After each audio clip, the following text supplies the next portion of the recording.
Folks, Black Star Network is here. Hold no punches. I'm real revolutionary right now. Support this man, Black Media. He makes sure that our stories are told. Thank you for being the voice of Black America, Roland. Stay black. I love y'all. All momentum we have now, we have to keep this going. The video looks phenomenal. See, there's a difference between Black Star Network and Black-owned media and something like CNN. You can't be Black-owned media and be scared. It's time to be smart. Bring your eyeballs home. You dig?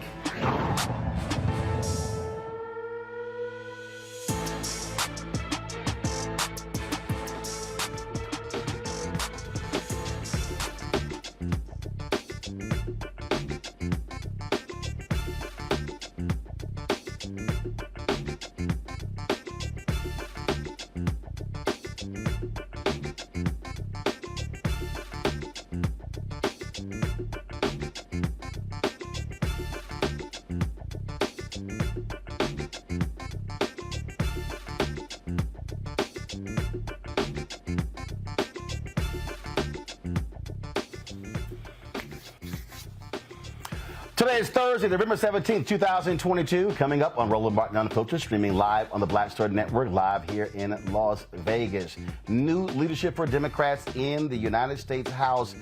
Congressman Hakeem Jeffries of Brooklyn on his way to becoming the highest-ranking African-American ever in Congress. He will be the new Democratic leader. Also, of the entire leadership team, Speaker Nancy Pelosi, Steny Hoyer, Congressman Jim Clyburn, they all stepped down, paving the way for a new, young, and diverse Democratic leadership will break all this thing down for you. Also, black turnout. What was it like in the midterm elections? The National Coalition on Black Civic Participation broke down the numbers. We'll be joined by Melanie Campbell, the president and CEO, to talk about exactly how African Americans performed all across the country in this year's election. Shanquella Robinson, a black woman found dead in Mexico. A viral video going around showing her being savagely beaten by friends. So how did they rule that she somehow died on her own? Her family, they're demanding questions in this extremely strange case. Also, on today's show, we'll talk about the Pancreatic Cancer Awareness Month, folks. It affects so many of us. Congressman John Lewis, Congressman Alcee Hastings, both of them passed away due to pancreatic cancer. So we'll discuss that and how African Americans are greatly impacted by this devastating disease. And also, we'll discuss the new Pathways Act that deals with folks who have been incarcerated. All of that and more coming up on Roland Martin Unfiltered on the Black Star Network. It's time to bring the funk. Let's go. He's got it. Whatever the miss, he's on it. Whatever it is, he's got the scoop, the fact, the find. And when it breaks, he's right on time and it's rolling. Best believe he's knowing. Putting it down from sports to news to politics. With entertainment just for kicks, he's rolling. It's on go, roll, y'all. It's Roland Martin, rolling with Roland now. He's funky, fresh, he's real, the best, you know he's Roland Martin.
Folks, the midterm elections were, of course, good and bad. Republicans now control the United States House, but Democrats maintain control of the United States Senate. But the question is, how did black voters, what did they care about? How did they perform at the polls? With the National Coalition on Black Civic Participation, as part of the Unity 22 Black Voting and Power Building campaign, the survey of 2,000 African Americans, an exit poll survey to ascertain their thoughts on this year's election. Joining us right now is Melanie Campbell. She's the president and CEO of the coalition to share these poll results. Melanie, glad to have you on the show. And so, what stands out the most in terms of what African Americans were talking about in this midterm? Okay. Well, thanks, Roland, and thank you for sharing earlier today the exit poll results on your platform. Top three issues. One, racism. We'll say, what are the issues that are threatening you and your family, which is like that personal question, right? Number one issue was racism, rise in hate crimes. Number two was inflation, cost of living. And number three was gun violence. Another question that we asked was, what do you want the congressional candidates who committed to you to focus on? And so what was really, really telling was the issues around rights and our freedoms. Voting rights was number one. Reproductive rights came right behind, and racism was still high. What was on the fourth level, you had policing and criminal justice reform and protecting the safety net. So it was issues around rights, freedoms, as well as pocketbook issues. And I know one of the things that we do know is Black folks still turned out, and we gave the Democrats, out of all the demographics, still the highest share of our vote. So as we go into, we talk about what didn't happen with the red wave or lack thereof, Democrats do owe Black people because we turned out, and especially our young people. And that I want to get to that in a second, but I want to pull the chart back up, folks, because I want to again look at the issues that African Americans identified as the top issue. So you pull that graphic back up, I would appreciate it. Okay, there you go. So we talk about structural violence, but one of the things that's interesting when you look here, reproductive rights was number 3, LGBTQ rights was above, policing, criminal justice reform, protecting the safety net, reducing inflation. So inflation for African Americans came in 7. And so it's interesting when you look at the mainstream white media exit polling data, it shows you that for the folks y'all surveyed, inflation was not in the top 5. It was not. You ask a couple of different ways of the question, but that broad question, as we go into this 118th Congress, it gives a clear understanding of what folks were thinking about when they talked about what they wanted the federal priorities to be about. And it's very, very clear we want to be about our rights and our freedoms, because at the end of the day, and I've heard you say this, Roland, too many times, if you don't have voting rights, all the rest of it is temporary, right? So our folks understood that, and that's how they reflected that in the responses they gave as they. This is the exit poll that we started when Ron Walters was living, that we do midterms and during presidential election years, and it really gives us a snapshot of what's on Black folks' minds when they come out of that polling place, and they always are really eager to share why they showed up. One of the things that you mentioned, young voters, 70% of all young voters voted Democrat in this election. We did not see young voters match 4 years ago when 31% of the electorate were young voters, but certainly at 28%, that was significant. What were those young Black voters saying that what mattered to them? This poll was cross generations, and we had about, I want to say about 10%, 15%, somewhere in there. I apologize, I don't have that in front of me, that were younger voters. And when I say younger, I mean 18 to 24 and about 18 and then 25 to 29. And so the top lines are very much similar, Roland, when you even break it down by age. So the reality is that's what was on their minds, especially issues on reproductive rights, criminal justice, and policing reform. Gotcha. So, well, look, it is important to know exactly where African Americans stand on the issues. All too often, when we were looking at these exit polling data on election night, too often it doesn't include us. So it is important to hear what they have to say. The next step, obviously, is going to be getting what they want. And so, and I keep saying, the election is the end of one process, the beginning of another. Now it's still a matter of keeping folks mobilized and organized in order to drive our agenda, especially now when they split Congress. Democrats do not control the House and the Senate. And so we're going to have to, frankly, have some bipartisanship figuring out what issues that we want that can get through a Republican House and then go to a Democratic Senate, because if one party not controlling it, that changes things for us. And also what we need to make sure that we focus in on these next 2 years is what we get out of the executive branch. A lot of funding has been moved, and also to have an agenda and strategy of what we can do legislatively as well as through the executive branch. And thirdly, where you have a lot of shifts in power in states like Michigan and even in Pennsylvania, where you can also look at state policy changes as well. All right, Melanie Campbell, we appreciate it. Thank you so very much. Thank you, Roland. All right, let's bring in my panel. Erica Savage, she's the founder of the Reframed Brain. Reese Colbert, founder of Black Women Views, and also Dr. Greg Carr, Department of Afro-American Studies at Howard University, also host of the Black Table right here on the Black Star Network. Glad to have all three of you here. Reese, when we look at that data there, what black folks care about, it is important to have this exit polling data because too often our views are left out on election night in so many different ways because mainstream media really is focusing on white voters and not what we care about.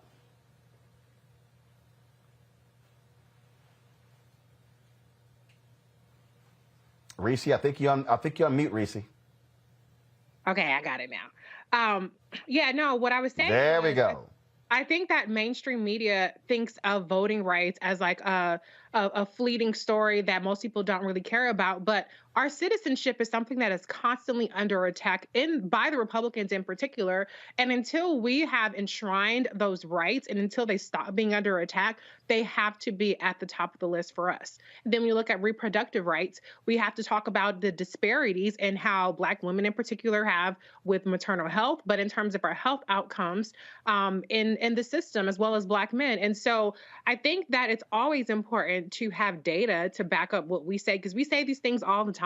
We have been emphasizing the assault on voting rights. We have been emphasizing the assault on our civil rights, but that's not necessarily what they're talking about on other mainstream platforms. So the data, I think, will help drive a conversation and drive accountability. And the reality is that what the House Republicans have already come out today and said is that they're interested in using their powers in the Judiciary Committee to go after President Biden and his family. And that is not going to help move Black America forward.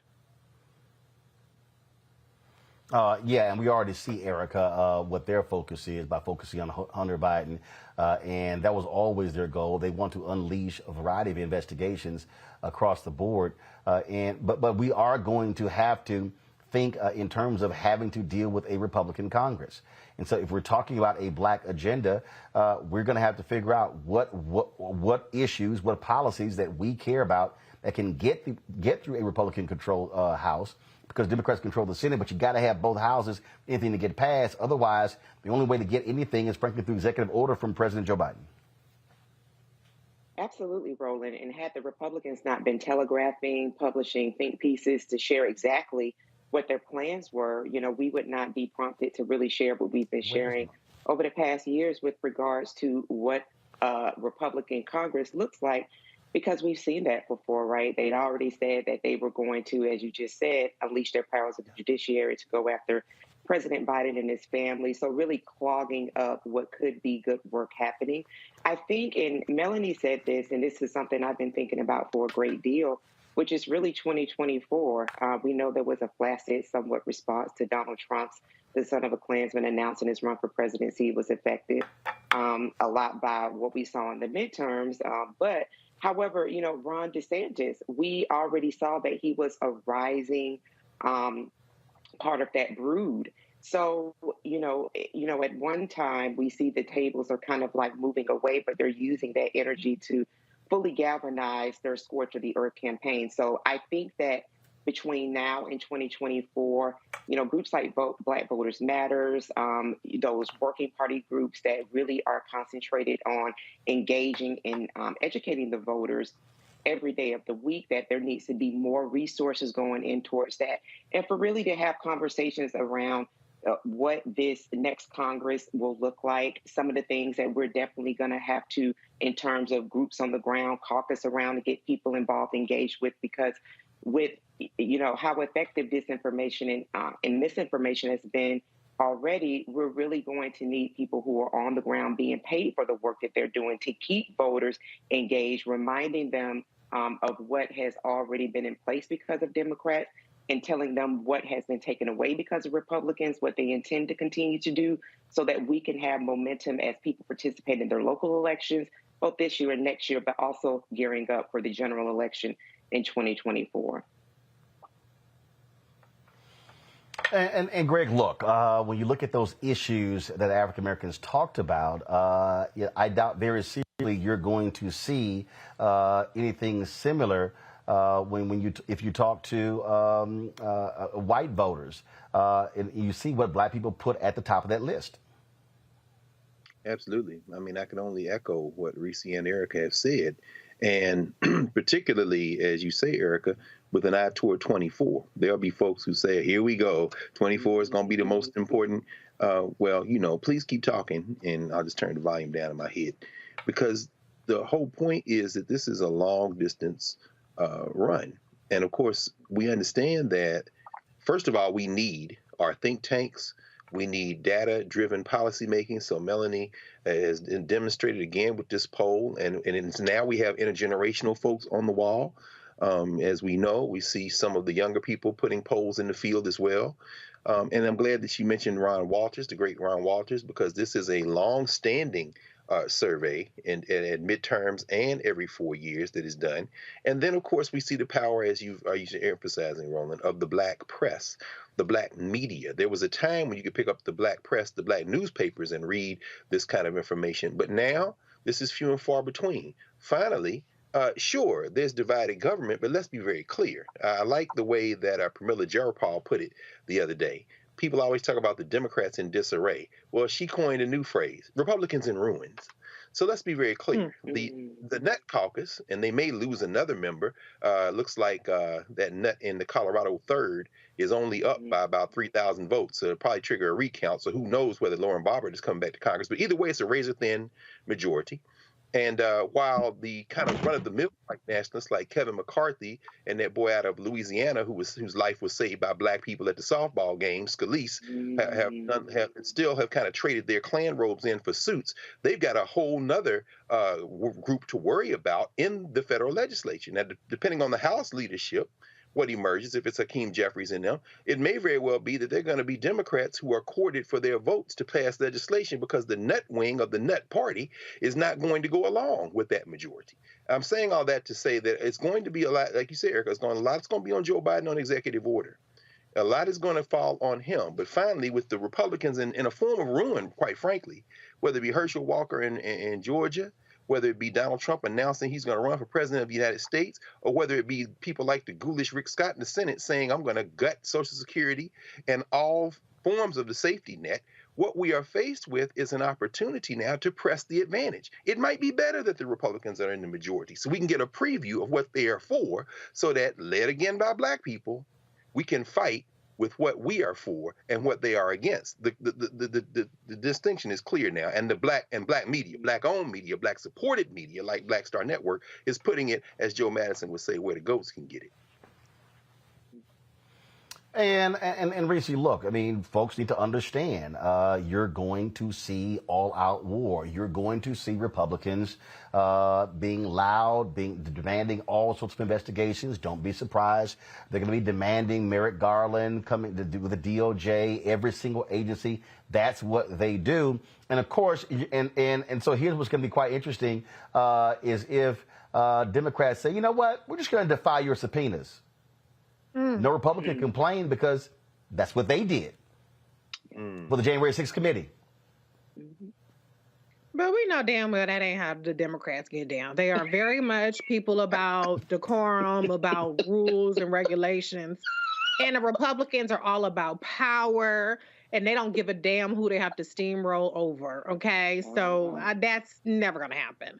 However, what I do think needs to happen is that Democrats do not need to treat the Republicans like a legitimate governing party when they have already laid out their agenda of obstruction, misdirection, deflecting, and chaos. That's all that they're about. And so the challenge is going to be, how do you keep the government functioning, which is not their goal. Their goal is to deconstruct it and allow to hold on to some of the gains that have been made under the first 2 years of a Biden-Harris administration and Democratic majority Congress. Because we know that voters, many of them, are very lazy. They don't connect the dots. And they will start to see things are going to potentially have a turnaround in the economy. And the Democrats always seem to get the blame, and then they get to clean up the mess that Republicans make. So the challenge is going to be more so keeping the spotlight on the Republicans and their chaos and making sure the American people know that they have no solutions to make things better for their everyday lives. If they can do that, then maybe we can get some sanity back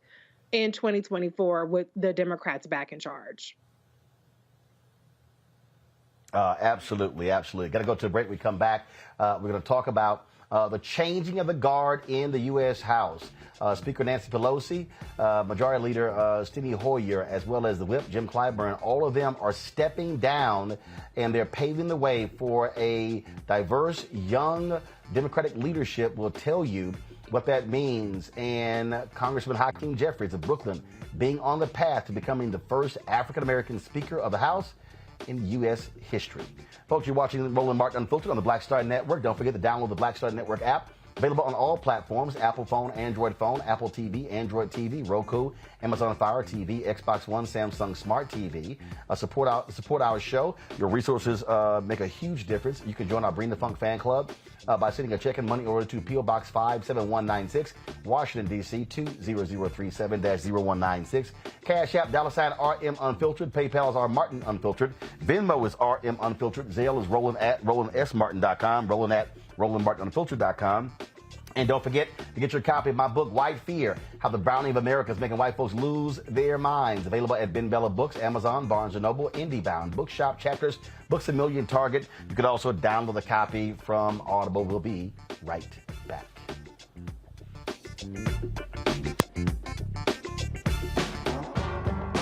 Don't wait till November 8th. We can vote today. Your early vote started this week.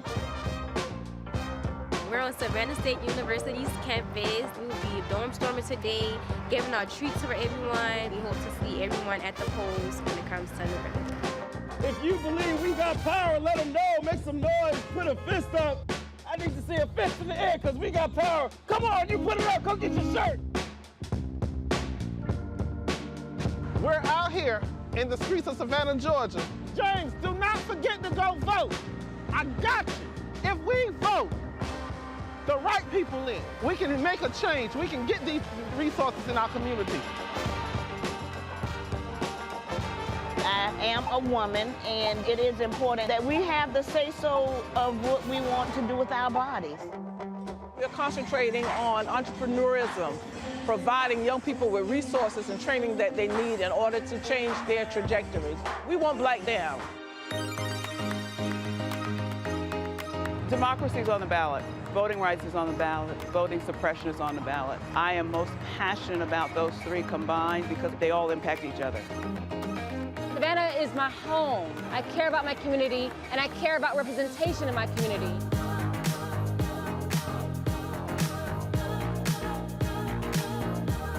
Our voices are still going to be heard no matter what kind of obstacles try to come up against us to stop us from voting. We're still going to be standing our ground. The effort that's being made to keep our communities from voting. So that makes me realize it's even more important, because if it wasn't important, they wouldn't be fighting to make sure we could vote. This doesn't stop this year. This is a forever movement. We're going to exert our power as a people, walk in our rightful place. We're going to change our communities, fight for our communities, and build our communities.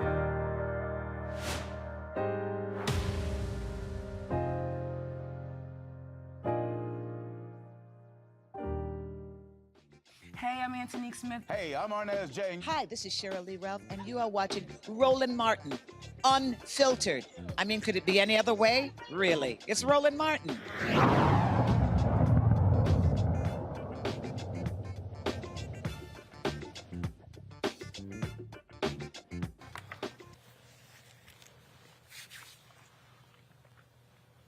A changing of the guard today in Congress. House Speaker Nancy Pelosi announced that she will not be running for a Democratic minority leader.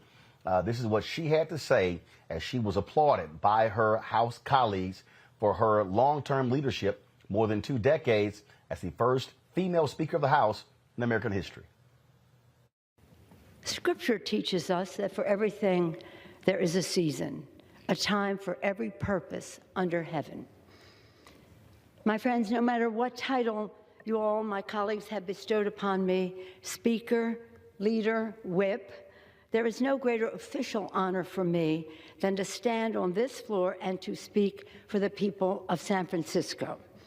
This I will continue to do as a member of the House, speaking for the people of San Francisco, serving the great state of California, and defending our Constitution.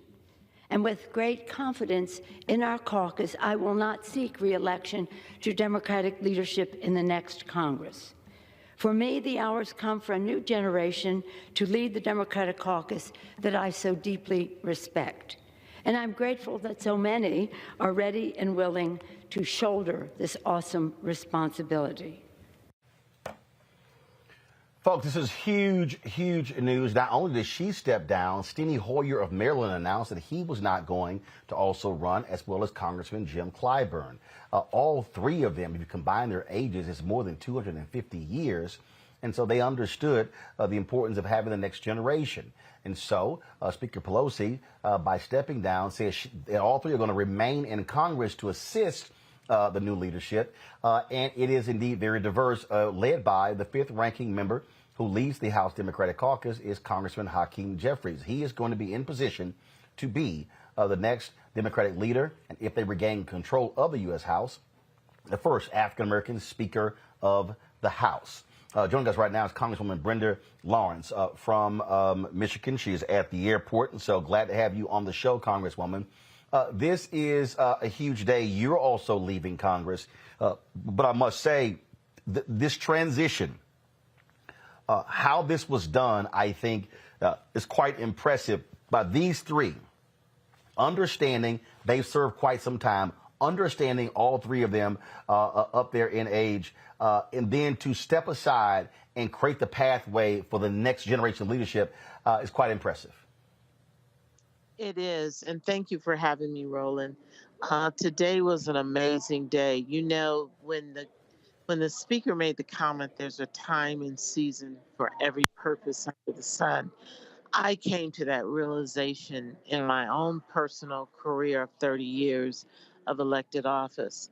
Now, I want everyone to know Nancy Pelosi is the GOAT. She is the greatest of all time when it comes to herding policy, fundraising, dealing with the house of cats when it comes to the Democratic caucus, building consensus, sitting at the table with presidents and international leaders. She is one of the most strategic minds, and I have seen her under pressure and been really frustrated and angry with members and other individuals, but when it came time to do the work, she always showed up. I can tell you how proud I am to have had my tenure in Congress be under her leadership. And when it comes to Hakeem Jeffries, you're talking about passing the baton. I can call people young. He is ripe age where he can put in some tenure in Congress. He has strategically placed himself and done the right things. He's been all over this country campaigning for members, fundraising. He has been at the table of leadership for over the last 10 years. He is amazing. He's an amazing orator. He has the personality and the ability, like Nancy, to manage your emotions and keep your eyes zero focus on the prize. I'm excited about him having this opportunity, and I feel strongly he's the one to pass the baton to. You know, the thing, I think that when we look at what's going on here, and obviously Democrats, it's a lot different when you're in the minority versus being in the majority. But people have been saying for quite some time that it was time for new leadership, to have the top three Democrats in the House, all of them over 80 or very close to 80 years of age. As I said, all three combined, you're talking about almost 250 years. And they have been diligent servants, but you do have to have the next generation leaders, it's a little hard. You know, Congressman Jeffries, look, he's 54. And a lot of people don't understand, Congress, that when you talk about leadership, you're talking about folks who typically are going to be, I mean, first of all, you're lucky to have leaders who are in their mid 60s in Congress because it's based upon seniority. Yes. And so think about another thing that's happening here. None of the three are saying they're leaving Congress, so they will be there to advise and support. So can you imagine being Hakeem Jeffries with all of his own skills and relationships to be able to lean over, tap someone on the shoulder who has been doing this for decades? For Congressman Conyers, I'm sorry, Clyburn. I'm from Michigan. That was a slip. To have Congressman Clyburn with all of his history. I mean, I served in Black Caucus with John Lewis, John Conyers, with Rangel, with Clyburn.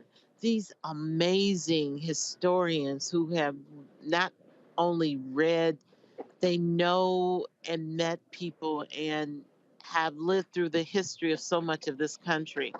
And to have that base of experience there who will continue to stand with you that's just a gift.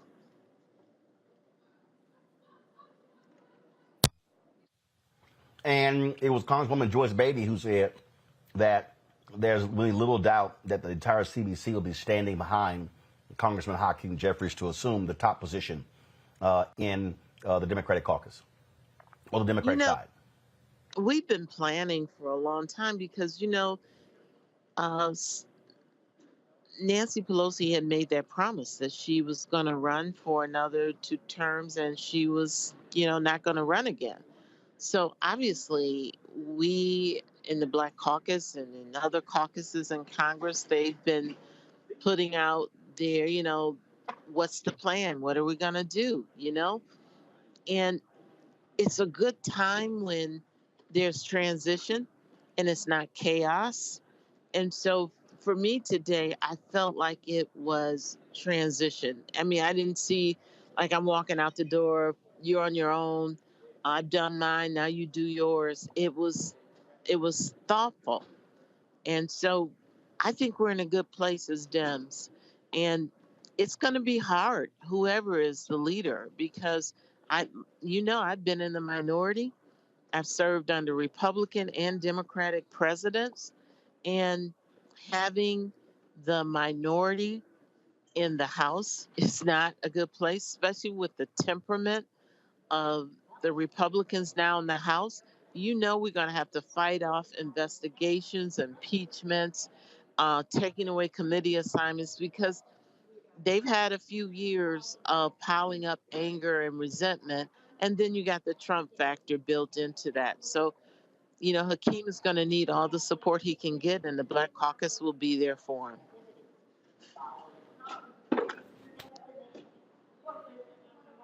Appreciate it. Thank you so very much. And of course, you also have just a couple more months in your term retiring from Congress, and we thank you for your leadership and the folks there in Michigan. Appreciate it as well. And I know you talk to people all the time. If I could just give you this, because I'm a firm believer of recognizing those who helped us through this cycle. Michigan went all the way blue. It's just amazing. You have always showed up for us. You keep the line of knowledge going where people can be educated, hopefully motivated, and your commitment to this democracy, because we can't do it alone as elected officials. Just want to say thank you, because you were part of stopping the red wave, and thank God we're not in the best place, but man, we're so much better than we could have been. And so I just want to say thank you to you. You are a warrior, and history, whether they say it now or say it later, will show when Black America needed someone, you show up. So thank you. Congresswoman, I appreciate it. Thank you so very much for that. Appreciate it. Thanks a lot. Okay. Be blessed and happy holidays. All right, likewise. Safe travels. Folks, Congressman Hakeem Jeffries is, like I said, he's from Brooklyn. He is often known to drop references to Biggie Smalls in a lot of his speeches. And he has not been shy in going after Republicans. We pulled together a few clips of some of his greatest hits. And trust me, he had no issue hitting Republicans. And if Justice Thomas really wants to deal with bullying in America, or this problem of people supposedly unwilling to accept outcomes that they don't like, I've got some advice for Justice Thomas. Start in your own home. Have a conversation with Jeannie Thomas. She refused to accept the legitimacy of the 2020 presidential election. Why? Because she didn't like the outcome. And so instead, she tried to steal the election, overthrow the United States government, and install a tyrant.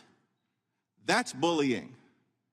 That's being unwilling to accept an outcome because you don't like the results, because the former twice impeached so-called president of the United States of America lost legitimately to Joe Biden. How did she respond? Instead, she said the Bidens should face a military tribunal in Guantanamo Bay on trumped-up charges of sedition. You've got to be kidding me.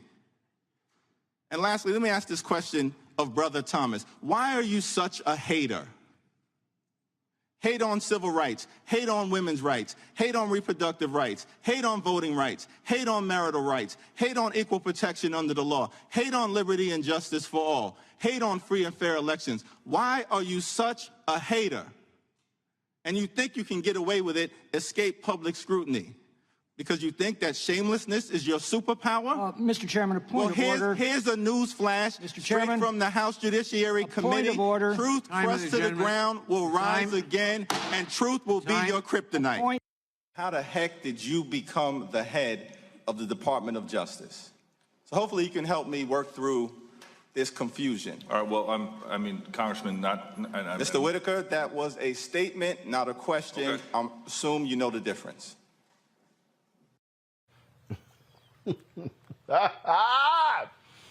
Oh, Erica, that is the kind of shade I really hope he continues to show as a Democratic leader. Listen, because we definitely need it, right? And we knew that this was coming since 2018, since the rollout of this particular platform, Roland Martin Unfiltered. We've been talking about this. You know, Hakeem Jeffries had been eyed. He'd been doing all the things, and I know Dr. Carr is going to go into greater detail around Hakeem Jeffries and his trajectory into being the first Black Speaker of the House.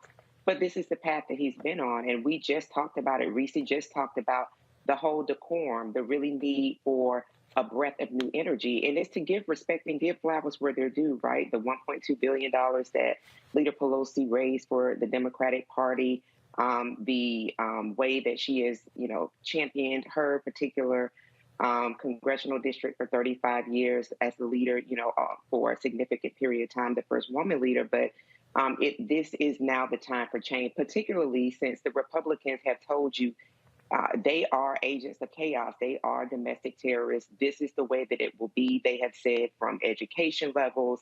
They have said from the basic human rights level. Lest we forget, 2020 Republicans were trying to shut people down from being able to vote in a very safe way, absentee ballot. So Hakeem Jeffries, I think, saying all that to say that Hakeem Jeffries is definitely going to be welcomed fresh air into the party, because the fight that we're going to have to fight is going to be a fight that definitely requires a level of energy, and really being able to say that this is really how we need to go into these new battles with the Republicans. We can't go in playing classical music. We got to have on Life or Death, Biggie's classic.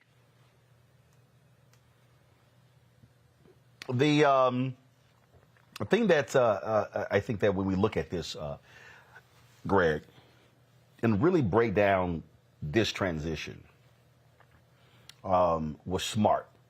Had to have the three of them say, we're leaving together, usher in new leadership, younger, African-American, male,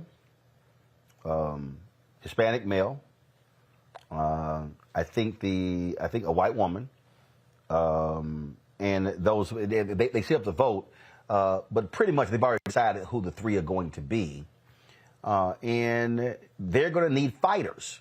You're going to need people who are going to be on the battlefield for the next 2 years, fighting diligently with the Republicans.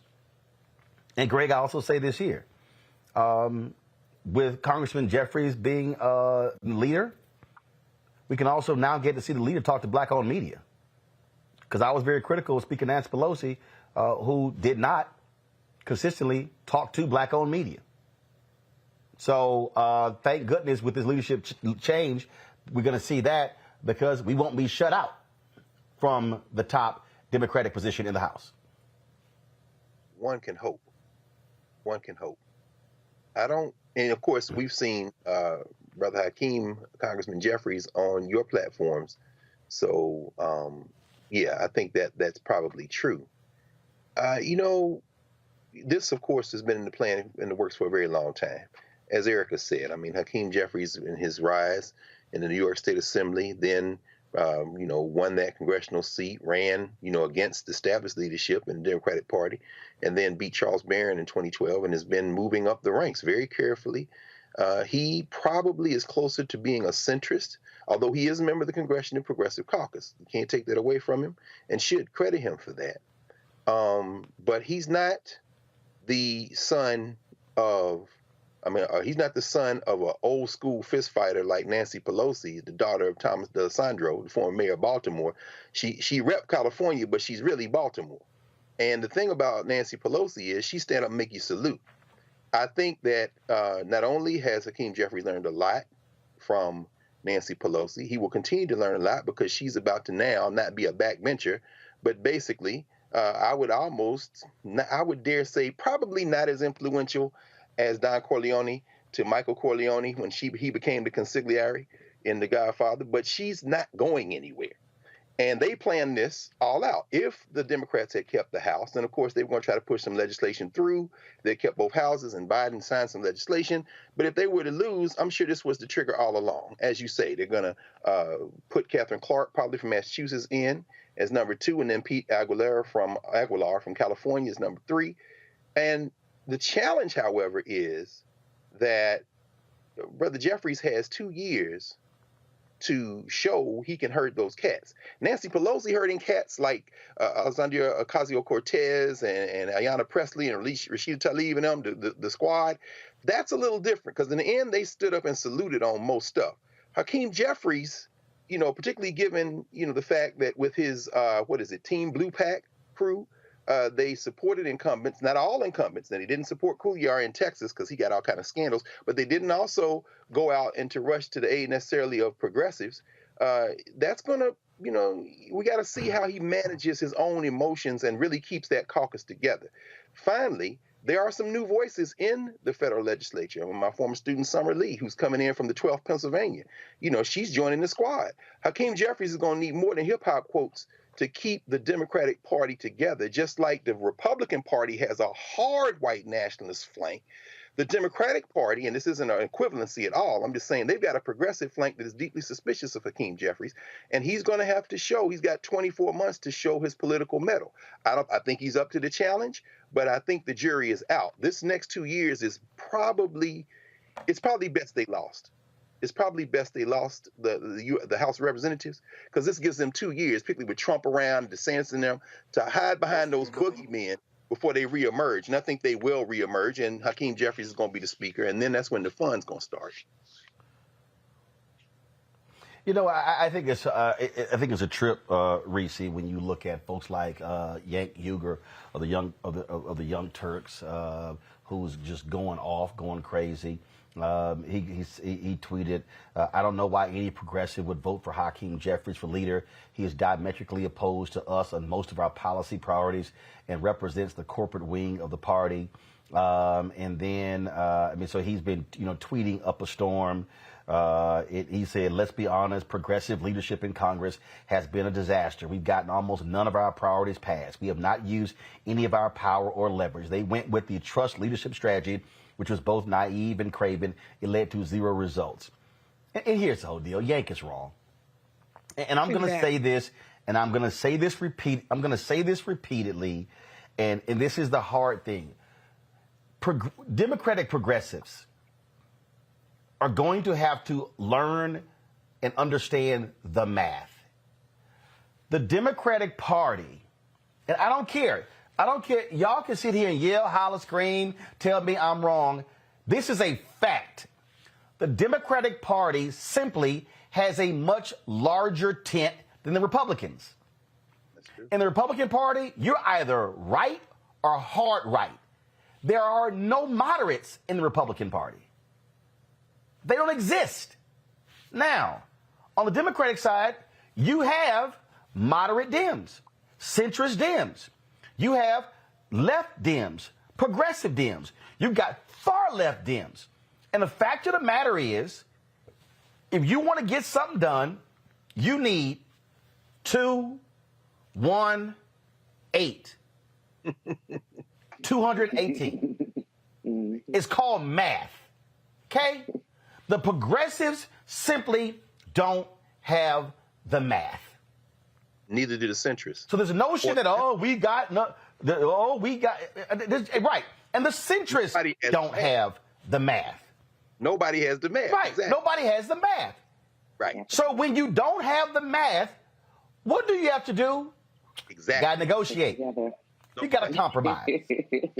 And you do. It's just a fact. And so I'll say this, Yank Uger. It's also an insult to black people. With the attacks on Congressman Jeffries, because I know a lot of black folks got mad respect for Congressman Jeffries and what he's been able to do. And anybody knows you ain't black and you climb up the leadership ladder of any political party just because. Reese, go ahead. First of all, Chank is full of shit. He need to comment. He need to comment on bestiality and other shit because he is not a real progressive. And as I've said many times, there is a white supremacy problem on the progressive side. This is the same motherfucker that was just last week talking about he supports Rick Caruso over Karen Bass. So he doesn't like black progressives. And be clear, black politicians are far more progressive than half of these white politicians that you never hear them say boo about. Okay? So Hakeem Jeffries, if we want to look at the facts, his voting record, if you put up against a progressive that the white people are okay with, like Congresswoman Jayapal, and it's no shade to her, but they vote the same way 98% of the time. The only time they don't vote the same way is that a lot of these progressives don't vote for the National Defense Authorization. They usually vote no on that. So that's the only real major difference.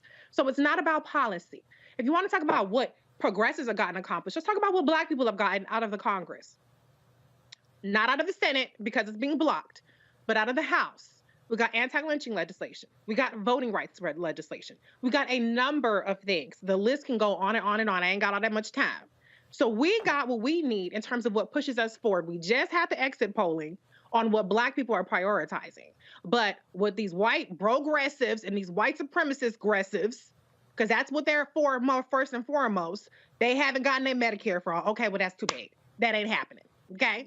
Black people, we ain't got reparations for the alphabet soup gang. They get to talk about reparations and y'all got Medicare for all. But guess what? That is a drop in a bucket of the problems that we have to address in the United States of America. So I do take exception to calling Hakeem Jeffries a centrist when his voting record is progressive, when his priorities, much of his legislation that he focuses on is on criminal justice reform, is on civil rights, with a particular emphasis on racial equity and reforming systems. And so where I'm not going to sit up there and let these white progressives or white presenting, white adjacent, whatever the hell the situation might be, progressives sit up there and slander this black man, like they do all black politicians, as neoliberal corporate shields and centrists and this, that, and the other. And they don't have any receipts to back it up other than their stupid ass opinions that don't count for nothing. I'm not gonna let them do that. Okay. So Hakeem Jeffries, he's worked his way up there. And I believe that he will stay true to what brought him there, and that boogie down Bronx, BK, New York, tough rumble tumbleness. I think he's going to deliver. But as Dr. Carr says, he does have a challenge. He has a challenge because you do have a faction of the party that adheres to the Twitter progressive gangs that make a lot of money fundraising, disproportionately fundraising for what they actually need to win their races. And it's profitable and it gives them more popularity to be contrarian and to sit up there and trash everybody else that ain't getting their little wish list. So I do think he has a huge challenge ahead, but I think that it's great that he's going to have the opportunity to learn from the best, which Speaker Pelosi is, and continue to build that pipeline. And I don't want to just see him up there. Now the next who's in number, rank 5, 6, 7, 8, 9, 10. Let's get some Black women in there. Let's build a pipeline so that we are at the table as well. I just think that, again, on a day like this, it's just sort of silly to sit here and condemn because, again, you can, at the end of the day, the leader has to get things done. And guess what? If you want to call Pelosi progressive, that's fine. But Pelosi also blocked the ban on House members trading stock. Exactly.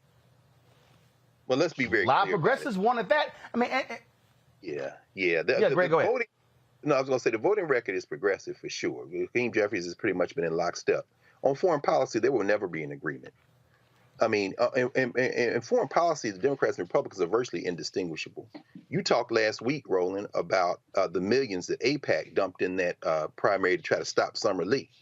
But at the very end, Hakeem Jeffries, like Obama and everybody else, came in and campaigned for her.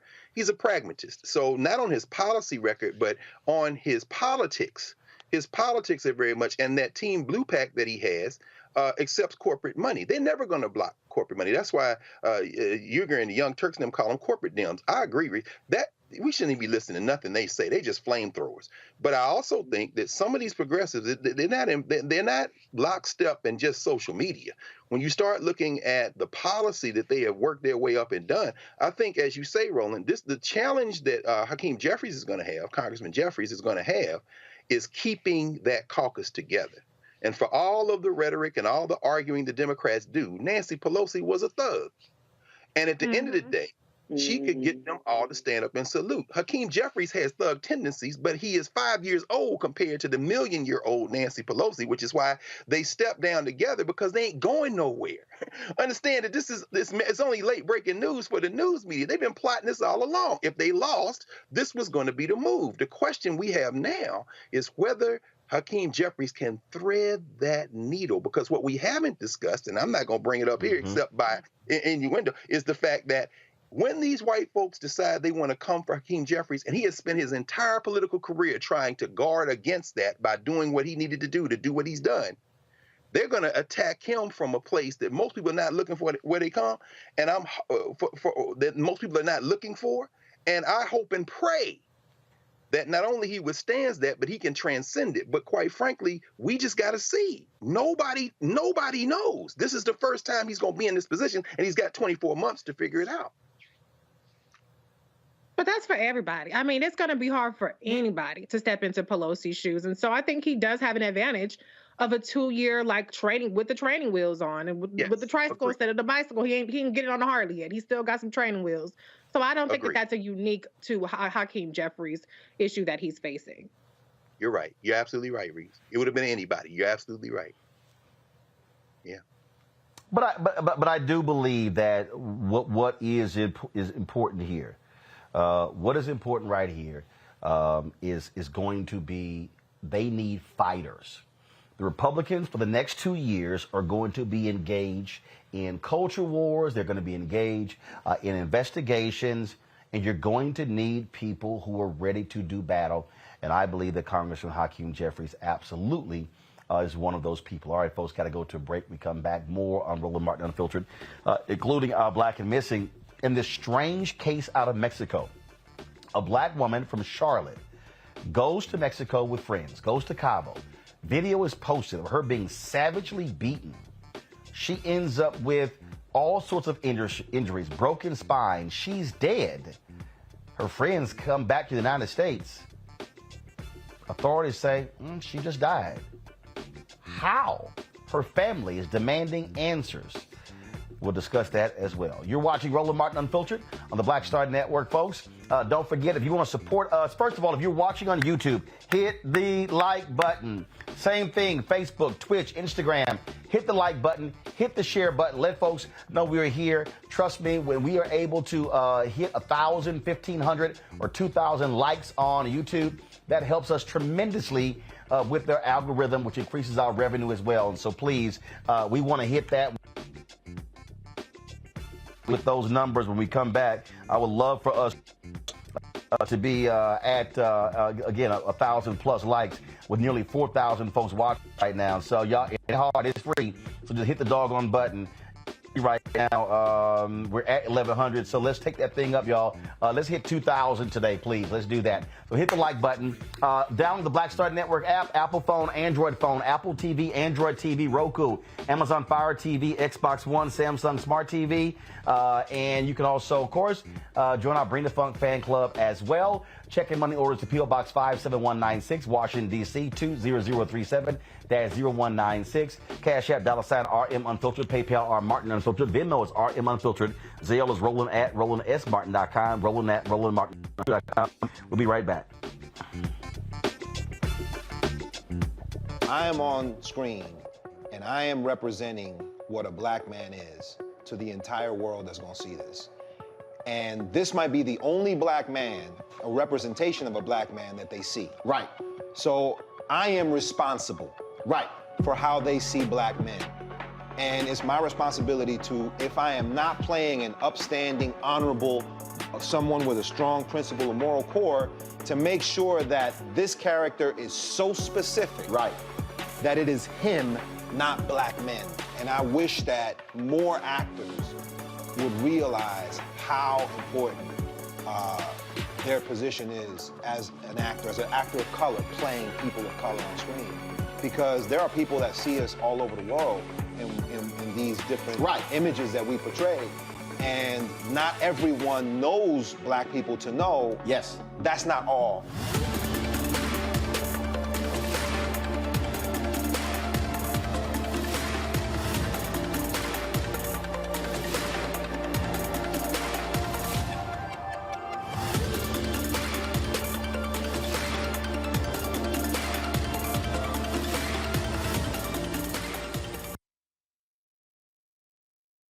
On the next A Balanced Life with me, Dr. Jackie, we meet Ricky Fairley. She was given a death sentence by her doctor 11 years ago.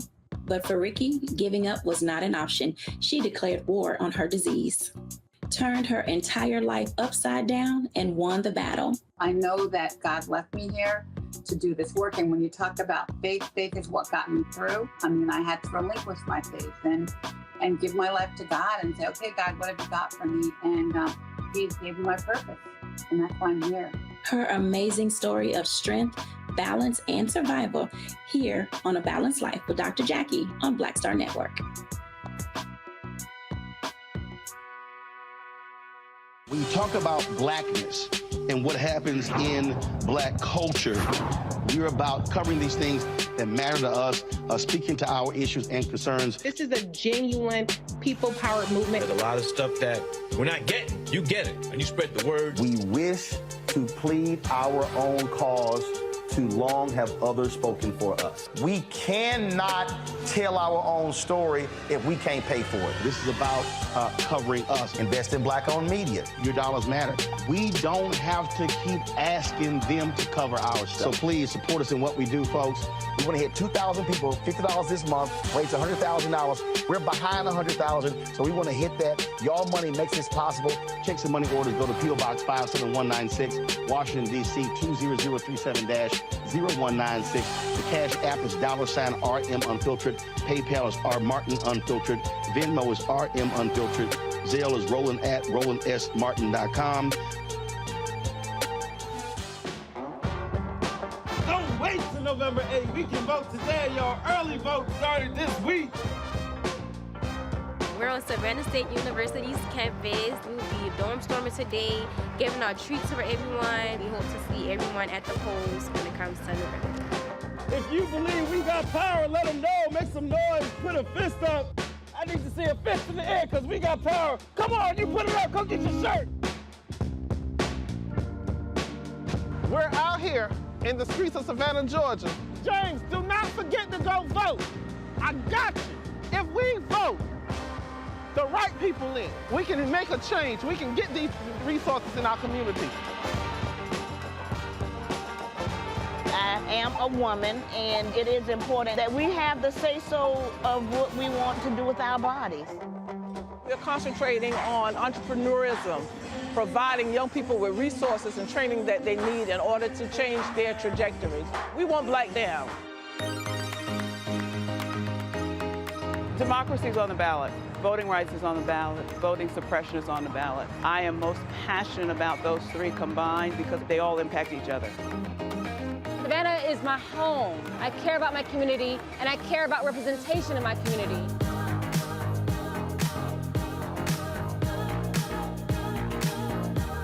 Our voices are still going to be heard no matter what kind of obstacles try to come up against us to stop us from voting. We're still going to be standing our ground. I see the effort that's being made to keep our communities from voting. So that makes me realize it's even more important, because if it wasn't important, they wouldn't be fighting to make sure we couldn't vote. This doesn't stop this year. This is a forever movement. We're going to exert our power as a people, walk in our rightful place. We're going to change our communities, fight for our communities, and build our communities.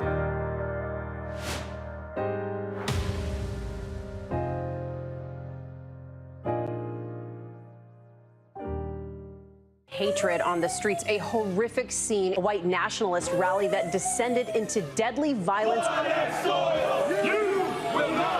White people are losing their damn minds. As an angry pro-Trump mob storms the U.S. Capitol, we've seen shooting. We're about to see the rise of what I call white minority resistance. We have seen white folks in this country who simply cannot tolerate black folks voting. I think what we're seeing is the inevitable result of violent denial. This is part of American history. Every time that people of color have made progress, whether real or symbolic, there has been what Carol Anderson at Emory University calls white rage as a backlash. This is the rise of the Proud Boys and the Boogaloo Boys. America, there's going to be more of this. Here's all the Proud Boys, guys. This country is getting increasingly racist in its behaviors and its attitudes because of the fear of white people. The fear that they're taking our jobs, they're taking our resources, they're taking our women. This is white fear.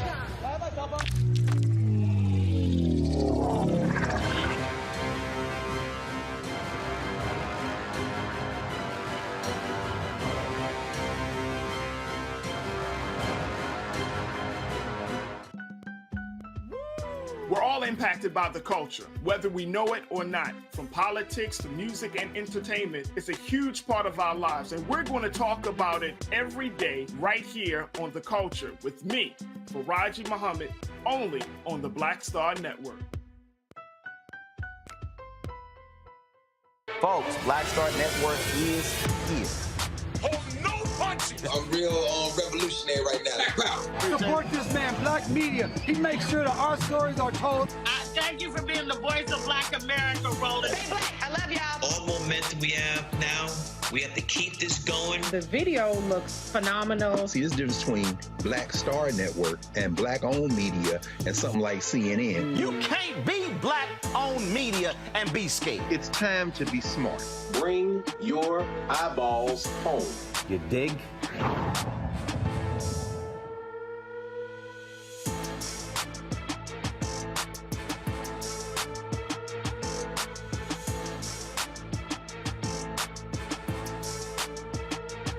Hi, I'm Vivian Green. Hi, I'm Wendell Pierce, actor and author of The Wind in the Reeds. Hey, yo, Peace World, what's going on? It's the Love King of R&B, Raheem Devon, and you're watching Roland Martin, Unfiltered.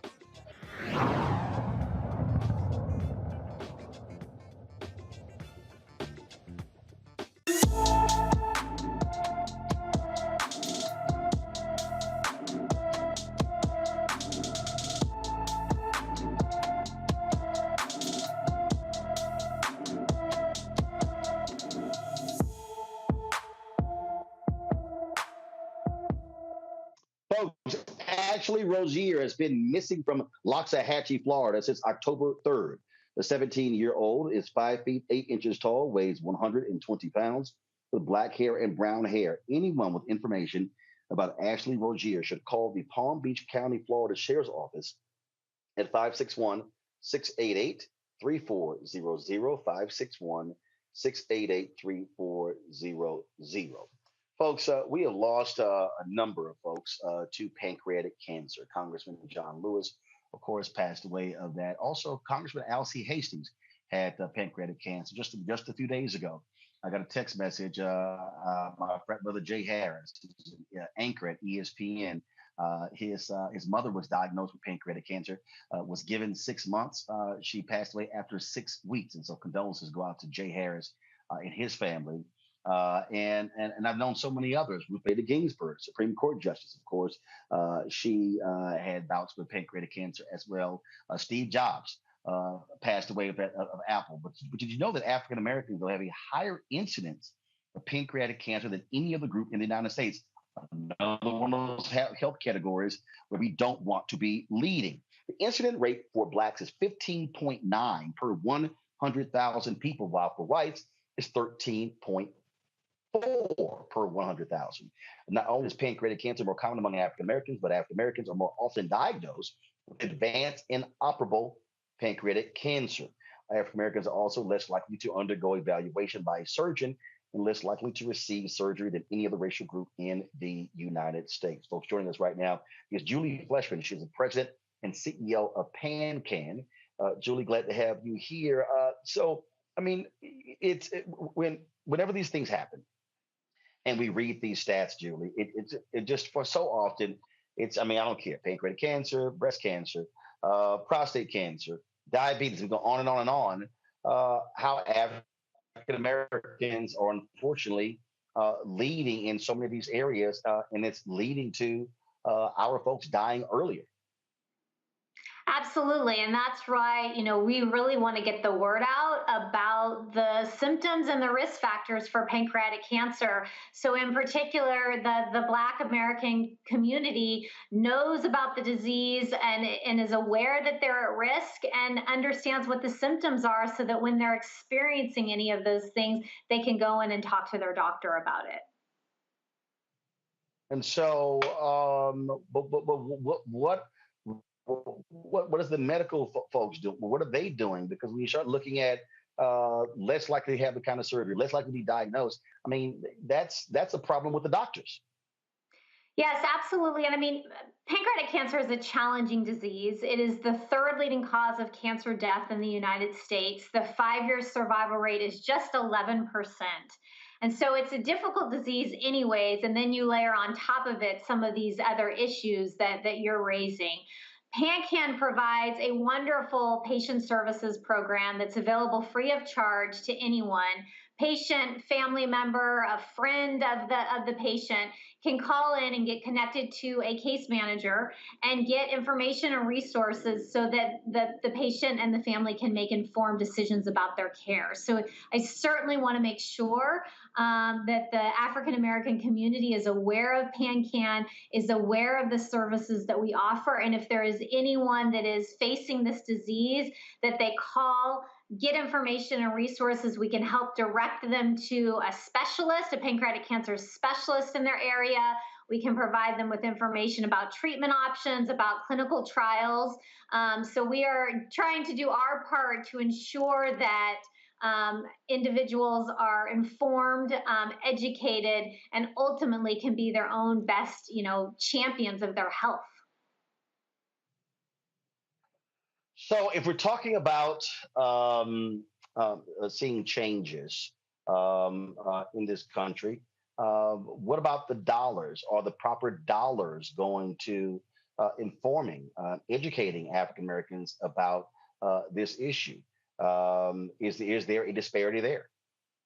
Yeah, I think it's a great question and something that we can absolutely do better. I think there's just a lack of awareness about pancreatic cancer just in general across, all ethnic and racial groups, but in particular in the African American community where we know there is a higher incidence of pancreatic cancer. We need to be doing better. PanCan, our organization, works with healthcare professionals and hospitals all across the country. We have an amazing volunteer network that's helping us to educate doctors locally, but need more people to raise their hand and get involved, and would love more people from the African American community to join our movement, to volunteer to help us educate local communities about pancreatic cancer and the risk and the symptoms. So again, that they can. One of the challenges of pancreatic cancer is there is no early detection test. So because there's no early detection test, usually by the time the disease is diagnosed, it's late stage, it's already spread to other organs, and it makes it very difficult to treat. And so because there's no early detection test, instead, we need to educate people about their risk of pancreatic cancer and then the symptoms and the signs, so that, again, if someone is potentially experiencing these symptoms or signs, that they know that they absolutely should go in and talk to their doctor. All right, then. Well, we certainly appreciate you joining us, sharing this information, and it is much needed. And as you say, it is very difficult when you're unable to detect it too often, because when they do discover it, it's so deep in the body that they've already the tumor's already been there, and unfortunately, people do not have long to live at all. Yep, that's absolutely right. And again, looking for leaders in the African American community who can join with us to help educate the public. You talked about the 2 members of Congress that have recently, died from pancreatic cancer. We work closely with Congress and have been looking at ways through some of our champions in Congress that we can do a better job of educating the public, and then specifically of educating the African American community about their risk of this disease. All right, then. Well, we sure appreciate it. Thanks a lot. Thanks so much for having me. All right, folks, gotta go to a break. We come back. We're going to discuss this strange case out of Mexico. This Black woman from North Carolina found beaten, dead, significant injuries, broken spine. Why officials in Mexico saying she had natural causes? Especially when we now see this video where she was there with friends, where she was captured being viciously beaten.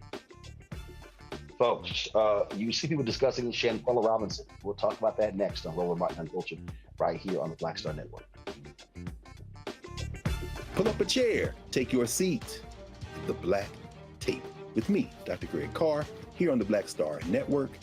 Every week, we'll take a deeper dive into the world we're living in. Join the conversation only on the Black Star Network. I'm Angie Stone. Hi, I'm Teresa Griffin. Oh, Roland. Hey, Roland, I am so disappointed that you are not here, first of all. Where's our dance? It's like we get a dance in every time I see you. And so now you're not here for me to dance with, sir. You and your ascot. I need it. I need that in my life right now. Okay, I love you, Roland. What's up? I'm Lance Gross, and you're watching Roland Martin Unfiltered.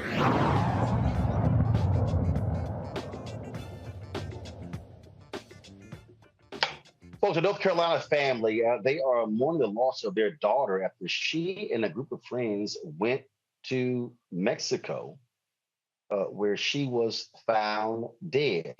You've seen this trending, Shanquella Robinson. On October 28th, she traveled from Charlotte, North Carolina to Cabo with her friends, reportedly Khalil Cook, Malik Dyer, Winter Donovan, Elise Hyatt, Dejanay Jackson, and Nazir Wiggins. Robinson's parents, Bernard and Salamandra Robinson, said her friends told them Shanquella died from alcohol poisoning 24 hours after arriving in Mexico. However, the Robinsons received an autopsy report on Thursday saying that Shanquella's neck was broken and her spinal cord was cracked. Now, different national agencies in the United States have become involved in this. The U.S. State Department has issued the following statement: "We are aware of these reports. Protecting the welfare of U.S. citizens overseas is among our top priorities. Out of respect for the privacy of those involved, we have no further comment at this time. Robertson funeral is going to take place on Saturday. Now, folks, there's a video that has gone viral showing Shanquinella being beaten by another woman. You don't know who this woman is in the video. You also literally hear the voices of several men watching this thing play out, not intervening, not doing anything. It is a violent video. We want to warn you that it could be triggering. So please, if you desire to look away while we play this video. It is only 17 seconds, but it is a sad one to see. So folks, go ahead and roll that video. Quilla, can you at least fight back? No. What's your problem? At least something. At least fight back, something. Get up, bro. Get up. I'm tired of shit.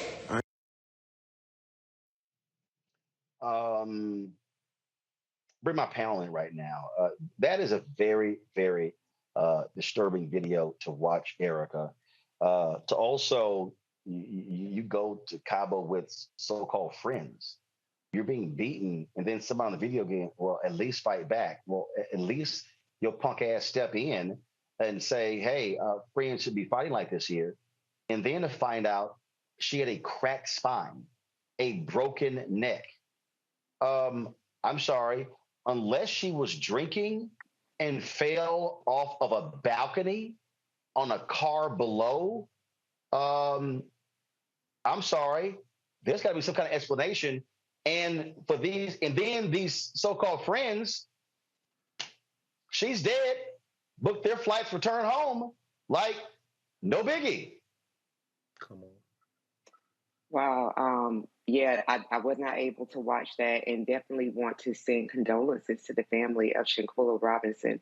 That was fucking horrifying to hear, to have to even pick up some of the audio, because what we're actually, unfortunately, have to have now witnessed, either by listening, watching, or a combination of both, is really kind of like a reality show segment made real, where somebody is actually dead. There is no, okay, well, you use one life like we used to in video games. You have 2 more extra lives. That baby is gone. She's dead. And at the hands, or with the circumstances of friends surrounding, because the only reason we're actually privy to this is because some asshole was standing up recording the whole damn thing. Listen, I was in Mexico not long ago, in Cancun specifically, and just even the travel from the States to Mexico, there's all these different things that are running through your mind, you know, going through customs, then going through the airport, where there are tons of people speaking Spanish at you, and just making sure that you get to the place where you need to get to so that you can get to wherever it is you're staying. And I can't imagine having to go through all of that and then having to endure that snippet of what we heard, and not come away with somebody having made a justification for having killed somebody and it be normal, and it's at the hands of skin folk. It's a lot really to digest. And so it's really good to see that there was a proper autopsy done to really say what this young lady died from, because honestly, you know, before I was able to get away, not watch it, I saw one hand kind of move towards the head. And so, of course, I'm thinking about, had she lived, what would her quality of life have been like? I know would it have to have been different because of the blows that she sustained to the head. So this is definitely serious. I don't envy anyone that would have to do time in a Mexican prison, but these people, especially the person that was recording it, definitely have some answers, and justice should absolutely be given, especially considering her parents who are pushing this, unable to breathe, and her father, bless his heart, who says that, you know, he believes in the Lord, and it's really his faith that is really propelling him forward to his daughter getting justice. But there's really a lot to be said about those people who accompanied her, that later it seems as though had a hand in her death. It is just beyond sad when you think about this, Reese. And I tell you what, if I was a family member, those so-called friends would not be sleeping well at night because I'll be demanding answers and like, no, y'all gonna come out here and talk. And just, she got an alcohol poisoning. Well, that's you saying that. Now we know what the autopsy says, and a broken neck and a cracked spine, that ain't alcohol poisoning. Right. And I mean, I just think it goes to show just the lack of value that a Black woman's life has in a foreign country, because you cannot tell me if a white woman, blonde hair, blue eyes, was found dead in an Airbnb that anybody would have got their ass on the plane without having to sit in a Mexican jail and get interrogated all day and all night until they figured out what the hell happened. But what we saw was just pure, unadulterated savagery. And my regret, in addition to the fact that this woman was senselessly, brutally murdered, is that these motherfuckers got out of Mexico, and instead of being in inhumane conditions in Mexico, they somewhere getting their story together. They somewhere with private social media pages, going to work every day, and they're not being put on blast all day, every day. It's disgusting. It's despicable. And I don't even like when people say stuff like, be careful who your friends are, this, that, and the other. She shoulders no blame for the savagery and senseless violence that she was subjected to. And I might add, being naked. So to me, when I see a naked woman being beat, that's sexual assault to me, because that's just so vile and so disgusting. And to the people that would record that, lock their asses up too, because at the end of the day, they're an accessory to the crime. They went along with the story that she had alcohol poisoning. They got out of Mexico. So I feel like you got to have some charges that they can put all these motherfuckers in jail for. And the fact that they're still walking around is only happening because a Black woman is a victim. Even though it happened on another soil, if it was a white woman this happened to, everybody in that Airbnb would be in jail and rounded up by the FBI by now. So I am 100% for locking their asses up. Yeah. Greg? Yeah, I agree. I mean, Ms. Robinson apparently was a student at Winston-Salem State. So a brother who you've been in conversation with before, Chancellor Robinson, Edward Robinson down there, I'm sure his whole campus is torn up behind this right now. You know, as a teacher in Roland, you know, you taught on these campuses, Fisk, soon to be Talladega. You know, I understand the trips to Mexico. Cabo apparently is a destination we go, but you know, we're living in different times now, and the type of quote unquote citizen journalism that forces authorities to respond, we're seeing in play here, but in a very warped way. The young sister who recorded the murder of George Floyd, of course. Otherwise, if there weren't cell phones on the scene, we wouldn't be talking about George Floyd. How many times have we seen this citizen journalism spur and force authorities to action? But in this case, we see the collision of recording with this sick, insane, and you said it right, Erica, reality show based, I mean, bum fights on YouTube, what they call bum fights, of human beings pummeling each other while somebody records. I mean, and in this case, we got at least two people engaged in degenerate behavior, as we say, the guy filming it and the person filming the guy filming it. Now, of course, this works all ways, not just both ways. And I'll end with this. You've got two governments involved. You've got the United States government. What's going on? Because apparently these people who were with her went back to North Carolina afterward. They're in the United States. So is this a question of a congressperson getting involved, the State Department getting involved? Because clearly Mexico and the United States have the type of relations where you can force some things to happen. But finally, while that's going on, we have, again, citizen journalism. Why? Because people are all over social media right now, posting who they think it was, who did the filming, who filmed the filmer, who was with her. They're not waiting on an investigation. And I think that's ultimately where the solution is going to lie. The people who know these folks are already putting them on blast, and they're all over social media everywhere. And ultimately, these state authorities in two countries are gonna move. They're going to move. This story is far from over, and it's going to be people who make it happen.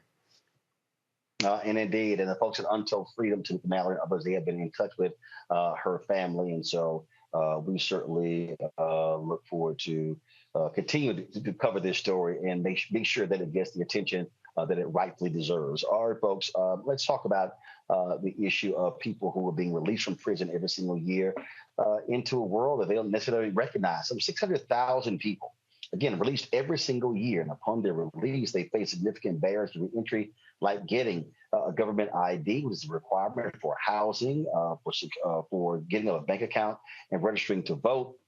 And to help those re-entering society, Congressman Kwesi Mfume and Congresswoman Bonnie Watson Coleman of New Jersey, they have introduced the New Pathways Act.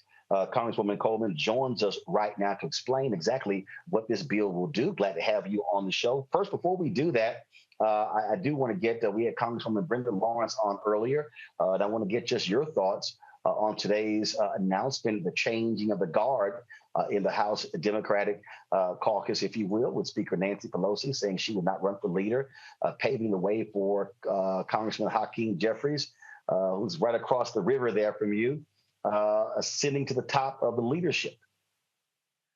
Well, I think that she kind of hit the nail on the head when she said that there is a season for all things. She believes that this is the season where we should have new leadership, a new generation of leadership. The people that we think will rise to the top, Hakeem, Catherine, and Pete, have been around and had the benefit of being under the tutelage of a Nancy Pelosi, a Jim Clyburn, a Steny Hoyer. They're really good at what they do. They have a lot of respect in our caucus. And I think that while losing Nancy Pelosi, who's been an amazing leader, is a bit bittersweet, I understand that there is a season for change. And we're in it as far as she is concerned, and we're in it as far as some of our other leaders are concerned, and we'll be just fine. We'll still have them around. That's the really good thing, is that we'll still have the benefit of their wisdom and their cautionaries, because they will still be in Congress.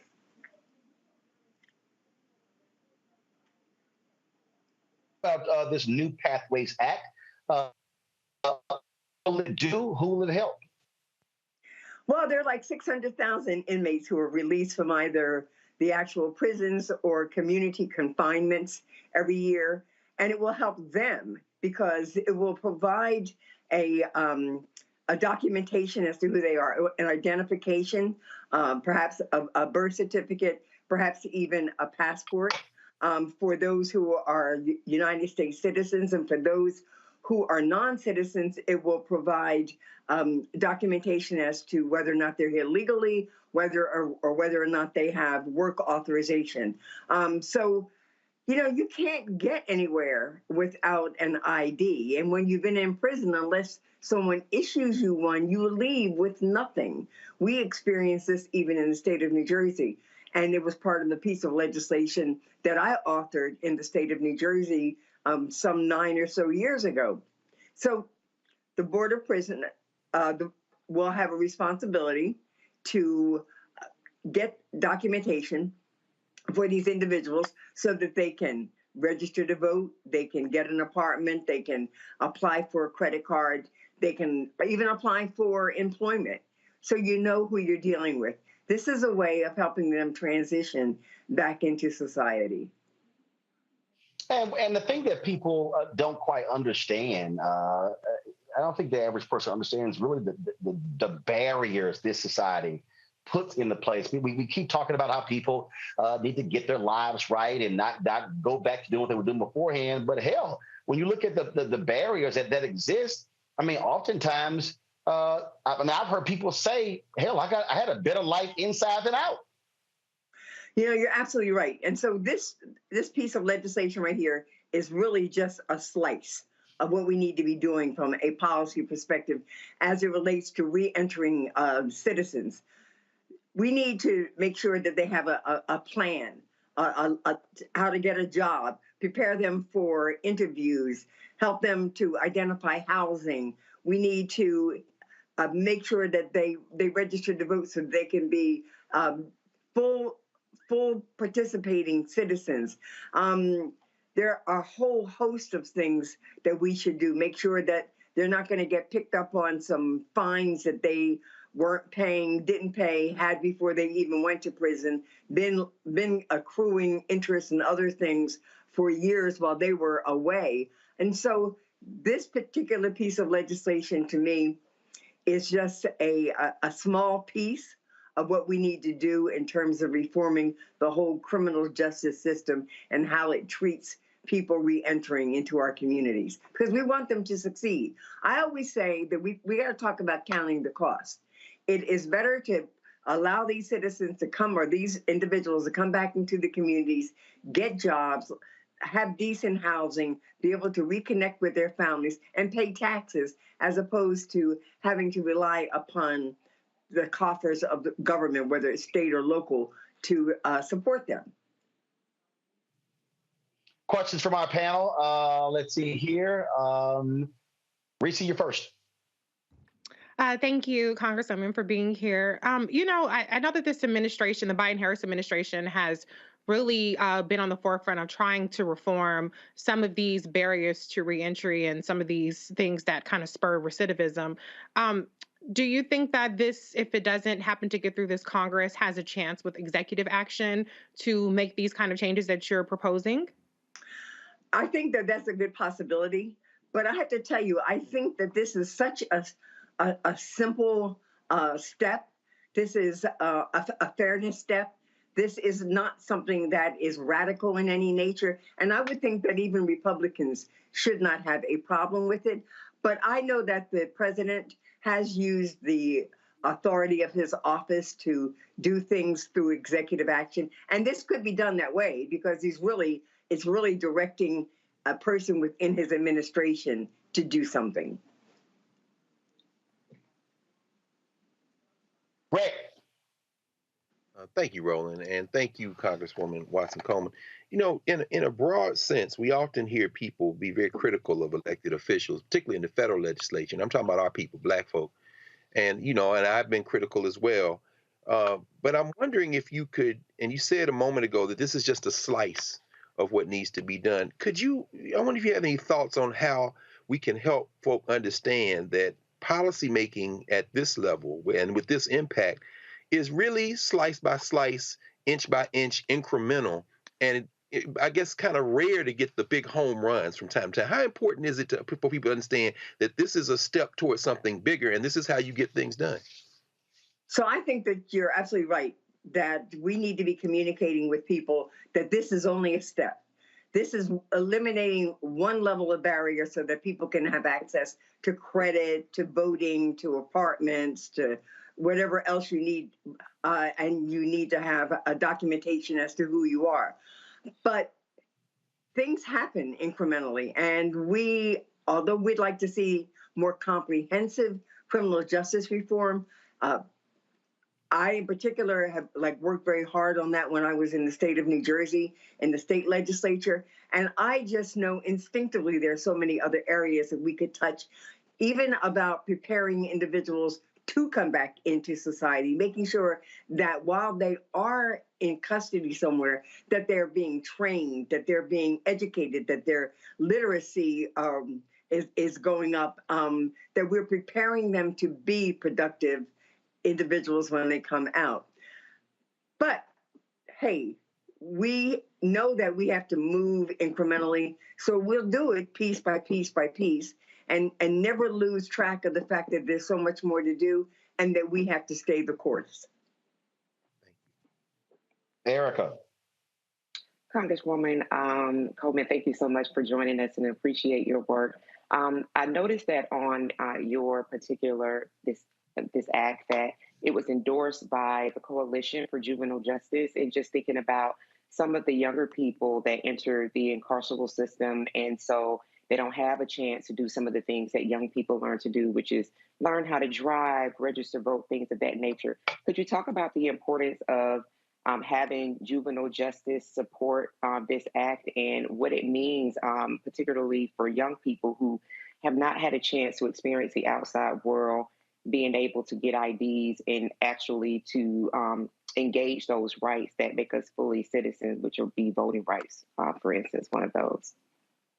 So I thank you. I think that this bill, just providing instruction and identification, and hopefully assistance in developing a work plan, a life plan, and putting them in touch with the organizations and associations that could be helpful to them is good.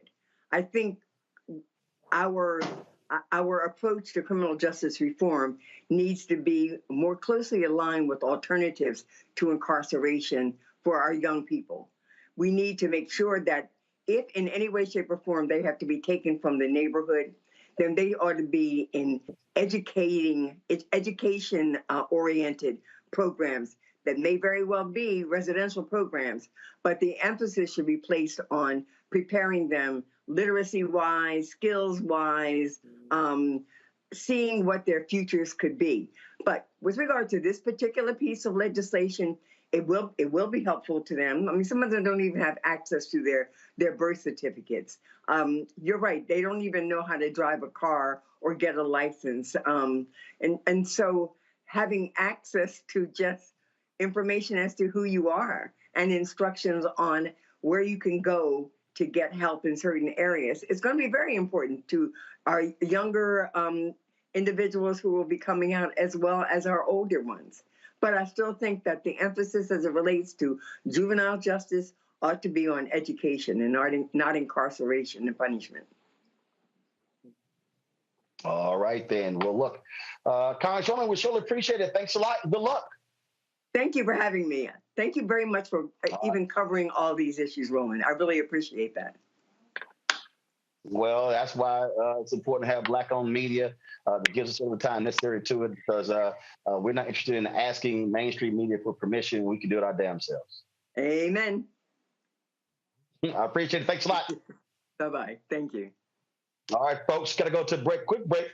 We come back, an update on the story we told you about a couple of days ago of the Black man who was beaten by sheriff's officers in Georgia. There's new video with audio of that beating. We'll show you that as well. Plus, the Talladega College volleyball team quits a conference tournament after they were dealing with racism. We'll explain right here on Roland Martin Unfiltered, the Black Star Network. Please download the Black Star Network app, Apple phone, Android phone, Apple TV, Android TV, Roku, Amazon Fire TV, Xbox One, Samsung Smart TV. And of course, you can also join our Bring the Funk fan club. Check in money orders. Go to P.O. Box 57196, Washington, D.C., 20037-0196. Cash App, $RM Unfiltered. PayPal is R Martin Unfiltered. Venmo is RM Unfiltered. Zelle is Roland at RolandSMartin.com. Roland at RolandMartinUnfiltered.com. You can also, of course, buy my book, White Fear, How the Browning of America is Making White Folks Lose Their Minds. Available on all platforms. Get the books, Amazon, Barnes & Noble. You can also download it on Audible. And again, if you're watching on YouTube, Twitch, Instagram, hit that like button, folks. We want to get those numbers up as big as we possibly can. I'll be right back.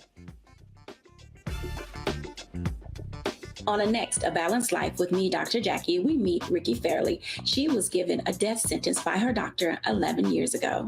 But for Ricky, giving up was not an option. She declared war on her disease, turned her entire life upside down, and won the battle. I know that God left me here to do this work. And when you talk about faith, faith is what got me through. I mean, I had to relinquish my faith and give my life to God and say, okay, God, what have you got for me? And He gave me my purpose. And that's why I'm here. Her amazing story of strength, balance, and survival here on A Balanced Life with Dr. Jackie on Black Star Network.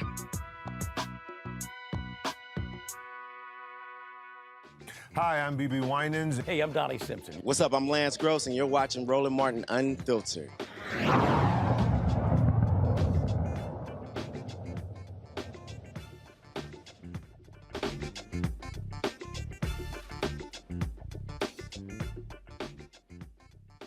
All right, folks, the 5 Georgia Sheriff's Office employees caught on security footage attacking a Black man in custody. They have not been placed on administrative duty. The Camden County Sheriff's Office employees were placed on administrative duty more than 2 months after the September beating of Jared Hobbs. This really is coming because the video became public. They are serving in a non-law enforcement function while the investigations are conducted. Now, folks, there's another video that has audio of this vicious attack. Watch this.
I'm in club a couple of things.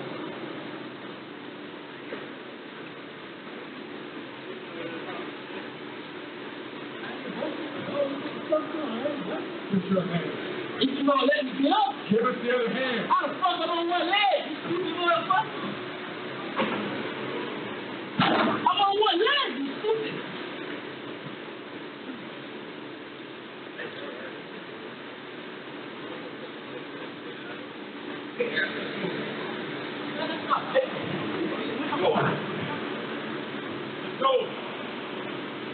Let's go.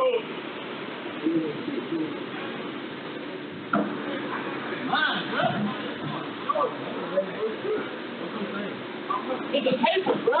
Let go. No. No.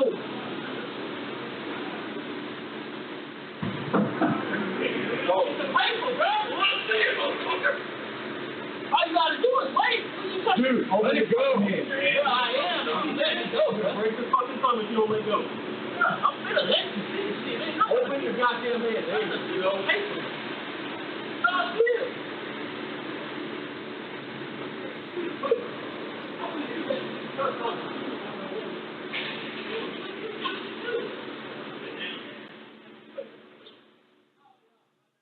Folks, this is just an utterly ridiculous story. Now, the Howard family and his attorneys, they're demanding that the employees involved in the meeting be fired and charged, and the DOJ investigate the sheriff's office. Here's the thing here, Erica. This doesn't happen unless the video gets released. They were still on duty. It wasn't until the video was released that, oh, let's take action. Oh, let's launch an investigation.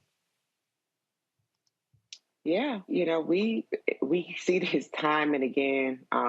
It's definitely traumatizing, and it's frightening, quite honestly, to think about how often this happens and what we don't see. So this is a small sliver. It made me think about, when I was reading the story, I started thinking about when I was working actively in politics for the political consulting firm, when we took a trip to South Sudan. And so the town that I visited with before I went to some other areas was Ye State River. And I had the opportunity to speak with a woman who'd been one of the first women prison guards, and she had charge over the prison there for many, many years. We were talking through a translator, but one of the things that really struck me is particularly their form of what they think is cause for someone being jailed and what that looks like, right? And so we see this in different countries, but America definitely throws more kids in jail, incarcerates more kids, and just people, period. And so their idea of having people pay for crimes that they've committed, so to speak, looks very differently. It's being away from the community, but still within the community. And so it gives people a sense of repentance to be able to say, well, this was wrong. Let me go back into my community. But it's all in the community. It's open. And so now thinking about fast forward and coming back here, where you have instances of guards actively beating, abusing, and torturing people, particularly Black folks, 13% of the population. And when you think about Southeastern Jordan, Camden County, my mind then also goes to Ahmaud Arbery. So all of that to say elections are important because, in many places, sheriffs are on the ballot, but shining a light on these things, these are things that when folks talk about not voting, the system doesn't work, things of those natures. But this is why we have to actively be engaged, because those people who are being beaten and abusing in jail, they have to come back to the community. What kind of person do you want to see come back to your community? Someone's angry because they've not gotten justice from law enforcement who's supposed to protect and serve? Or do you want people who are actually being rehabilitated, people who are being treated with some level of respect and who are not being brutalized because they've been to jail? Going to jail does not mean that people have carte blanche at brutalizing you. So I think that these are things that are important, as hard as they are to see and to hear, to listen, to keep it top of mind when we're talking about justice. We're talking about justice whether you are incarcerated or you're invisibly incarcerated on the outside. These things are definitely important. Reese? Just more fucking savagery. I mean, that is just so beyond disturbing. And as if the violent violation of Mr. Hobbs wasn't enough, he's incarcerated still in North Carolina. And this started over a probation violation where he was on probation for having a suspended license for driving, as well as speeding and possession of a controlled substance. This is a person who probably should be in somebody's rehab, who should probably be at some sort of mental health facility. Instead, he was brutally beaten and fighting, not fighting literally, but literally, but like just verbally trying to appeal for them to stop brutalizing him. And it's just disgusting how little humanity the system puts in Black people and prisoners, and the fact that these people are on administrative leave, that's not fucking good enough. What does it actually take to fire these savages, these pigs that are out there brutalizing people? If that's not enough, then you wonder why these people continue to escalate in their violence, to kill people and have qualified immunity and go on about their damn lives like nothing happened. This is disgusting. It's sickening. And it's just another abuse on top of another abuse. So my heart goes out to Mr. Hobbs. And I mean, the federal judge is different jurisdiction, and he admitted to violating his probation, but God damn it, come on. What rehabilitative justice is there in keeping him locked up in North Carolina? The whole system is fucked up and working exactly as it's designed. Right. Absolutely. I mean, Erica, you've got the intimate experience with the military. I don't know what type of community that is. I've never been there. I know it's just south of the South Carolina line. There's the Sea Islands. I know that's where one of the United States nuclear subs is. So I'm assuming there's a kind of swollen neck, empty-minded military gloss in that part of Trump country. And it's really disgusting, as you say, Reese. They weren't placed on administrative leave. They were placed on administrative duty with non-law enforcement function. Those white boys are still going to work. And so, you act that way with impunity because there's nobody, as you would often say, Reese, who gonna check me, boo? I mean, if this is a part of the country where they can do whatever they want, as Slick Rick said, you should listen to what we say, because this type of shit that happens every day. This is what they do. Mm-hmm. But what I find a little glimmer of hope, even as we see Bakari Sellers is one of the people going to be on the legal team, and I think this is going to be worked out. It's going to have to be worked out because the pressure is up. The national embassy presidents have weighed in, the local embassy chapter. They are going to fight, and we're going to all support that. But I must say, without being able to distinguish who was talking to who, when I assume that was Hobbs called one of them crackers, "You stupid motherfucker," I think some of that vitriol was delivered because this black man simply wasn't going to be dehumanized. So even while they were beating him, he was calling them stupid motherfuckers. And then not only are they stupid motherfuckers, but if we must die, let us nobly die. And I think that's probably why they were so savage. This man wouldn't break. But guess what? Y'all got some more lessons coming as you're not having any babies. And we're going to talk about that tomorrow, aren't we, Roland, on the Black Table? You're going to walk us through white fear. You can't punch your way out of this one, you five little white boys. Go get your little check.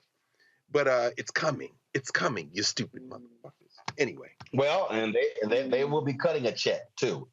Trust me. Alabama HBCU is withdrawn from a women's volleyball tournament after a member was subjected to racial abuse. Last week, a Talladega College volleyball player was using a cell phone data transfer feature when she received a racially motivated picture during the Southern States Athletic Conference's Volleyball Awards banquet. Conference officials are still investigating the incident, haven't released the details of what the image showed, but described the act as vile and vicious. Conference stated following the incident, quote, "The SSAC will not condone this type of behavior. We are very supportive of all of our student athletes, coaches, and staff from 11 institutions. We sincerely regret that this occurrence happened." The team left the banquet and quit the tournament. Talladega College said they are standing in support of their players. "We commend the women's volleyball team. We celebrate them for their bravery. We honor them for their commitment to the founding principles of Talladega College and the tenets of diversity, equity, and inclusion." Of course, you might remember earlier when a Duke volleyball player talked about hearing the N-word at a game at BYU, they came back and said, well, that never happened. They did let some long investigation, but we see exactly what is happening here with the Talladega students. Folks, also, Louisiana Governor John Bel Edwards has signed a formal letter of apology to the families of two Southern University students who were killed by police 50 years ago. This is a story, Greg, that does not get lots of attention. You hear every year about Kent State, but people never talk about what happened at Southern or what happened at South Carolina State, where Black folks were gunned down. Now, John Bel Edwards apologized to the families of Leonard Brown and Denver Smith for the 1972 killing of the two men. Both were at Southern University in A&M College. They were students protesting the disparities among the resources given to white institutions compared to HBCUs. After weeks of peaceful assembly, violence broke out when police threw tear gas at the crowd of students, and one identified law enforcement officer fired shots into the group of students, killing both Brown and Smith. In hopes of rectifying the wrongs of the past, Governor Edwards stated 50 years after the senseless tragedy of November 16, 1972, when officers wielding power and authority of the state of Louisiana unjustly killed Leonard Brown and Denver Smith, it is time to try to make amends. In those dark times, Louisiana failed to uphold its highest ideals. And in the aftermath of that senseless tragedy, the harm to our state and to the Southern University community was exacerbated by the punishment of those students who endeavored to stand up against the unjust treatment of the Black citizens of our state. It is only right and just for the state of Louisiana to make amends to those who were victims of injustices perpetrated by the state. Well, I guess the question, Greg, is how do you define amends? Is simply an apology letter? Or is the amends to fully fund the HBCUs in the state? That's right, brother. Roland, I'm so glad that you are covering this story because you're absolutely right. The students who lost their lives at Kent State should not be diminished. But we know that on Lynch Street in Jackson State University, students were shot. We know, of course, about the Orangeburg massacre on the campus of South Carolina State University. We know that a number of HBCUs, in fact, became occupied places as National Guard came in, local police came in, and there were a number of assaults, including murders, as is the case in Orangeburg. Of course, Jim Clyburn talks about that a lot, having been in school at the time at South Carolina State.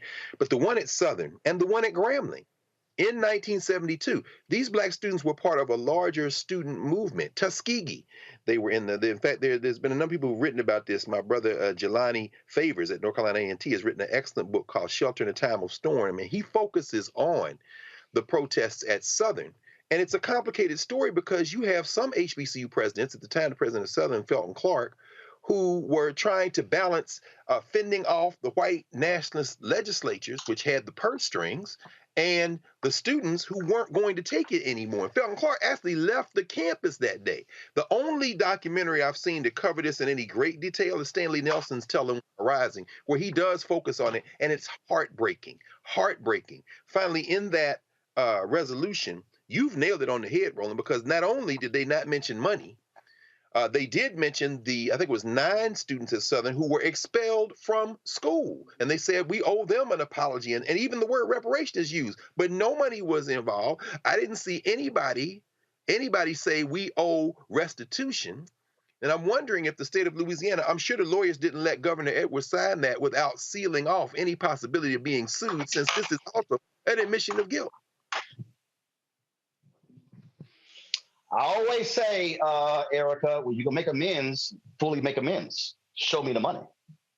Mm-hmm. Absolutely. I know I definitely believe in that. But yeah, I think that also, in terms of just thinking about the incredible price that Black Americans have paid, Black folks have paid just in living and breathing over the time that we've, since the beginning of time, thinking about in terms of making it right. And so I think kind of like this historic 50-year kind of setting these markers, writing something that, a speechwriter rehearses and it sounds great, like that day is over. And so really, if there's going to be showing up on a 50-year anniversary, show up with hands full. And so, HBCUs are definitely historically underfunded, as well as being historic.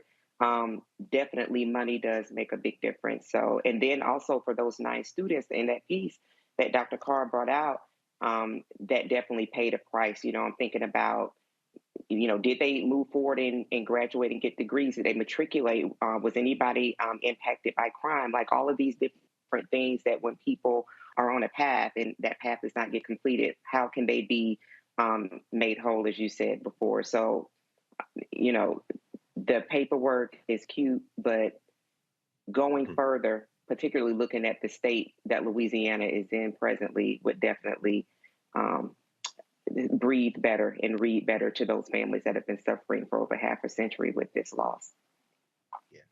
Final comment, Arisi.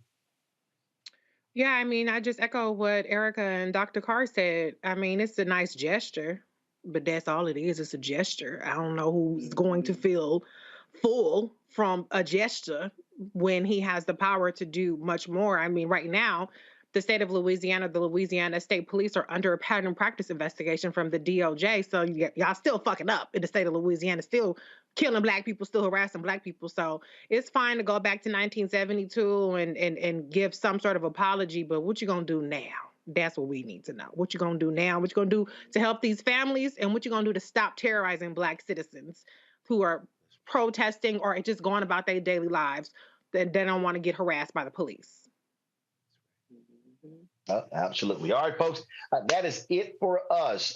Reese, Erica, and Greg, I sure appreciate y'all joining us. Folks, I'm here in Las Vegas, the major cannabis convention going on here. I'll be sharing some details about that initiative later and what we're going to be doing here in the Black Star Network. So look forward to that. I'll be back in the studio tomorrow. Folks, don't forget, please support us in what we do. Download the Black Star Network app, Apple phone, Android phone, Apple TV, Android TV, Roku, Amazon Fire TV, Xbox One, Samsung Smart TV. Also, please join our Bring the Funk fan club. Your dollars make it possible for us to do what we do. We're going to be hitting the road. We're going to be in the Bayou Classic next week. We're going to be in Georgia beginning November 28th, getting ready for early voting, going through Election Day. We'll be covering the SWAC Championship coming soon, plus the Celebration Bowl in Atlanta. So a lot of things going on here. And so you make it possible for us to do what we do. And so again, send your check and money orders to P.O. Box 57196, Washington, D.C., 20037-0196. The Cash App is $RM Unfiltered. PayPal is R Martin Unfiltered. Venmo is RM Unfiltered. Zelle is Roland at RolandSMartin.com. Roland at RolandMartinUnfiltered.com. And of course, get my book, White Fear, How the Browning of America is Making White Folks Lose Their Minds. Folks, these media people are scared to book me on these shows, these white bookers. I'm talking about y'all in the book because y'all have the same fear of discussing this very important issue. That's right. Download it, Amazon, Barnes & Noble. You can also, you can buy it on the site. Download it from Audible or order through your favorite Black bookstore. Folks, that is it. I'll see you tomorrow back in the studio in the nation's capital on Black Lives Matter Plaza. Until then, honk!